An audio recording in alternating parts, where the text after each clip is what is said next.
ons moet kyk na die valse profete wat jou gaan probeer trots maak, en dan moet mens onthou, die slaaf is nie beter as die meester nie.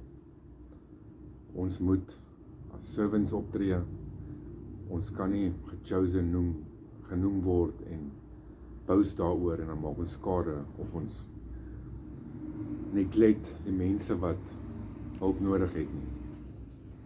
Onthou die boodskap van Christus in Johannes 15 waar daar staan, maar die ongelowige mense sal julle haat. As dit gebeur moet julle onthou dat hulle my eerste gehaat het.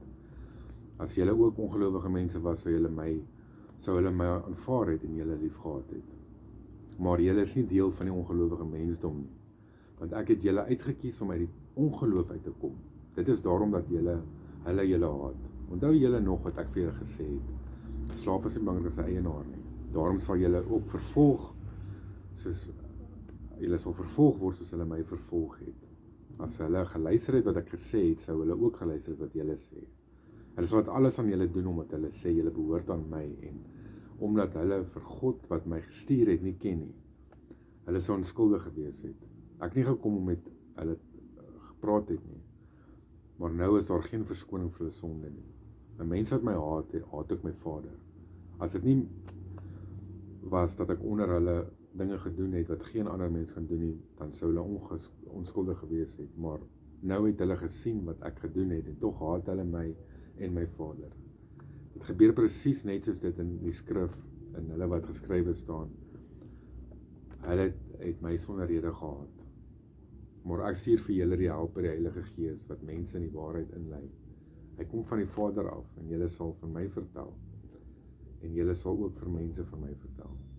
Want julle was in die begin af by my. Ek vertel hierdie dinge vir julle, sodat julle nie in geloof moet struikel nie. Julle gaan nie met sinagoges toegelaat word nie. Hulle sal julle doodmaak en dink hulle dien vir God. Wanneer dit gebeur, onthou julle dat ek julle gewaarsku het. Ek nie eerder vir julle gesê het nie, omdat ek nog by julle was. Maar as julle hartseer wees, maar al julle hartseer sal in blydskap verander. Dit sal wees as die blydskap van 'n geboorte van 'n baba. Mense dat staan daarop, dinge gaan nie beter raak nie, maar ons moet onsself gee vir ander mense, ons liefde, en expose is ons broers of susters van die pad afgelei word. Dis wat ek kan sê, ons is nie perfek nie, maar deur God kan hy ons perfek maak tot die laaste dag.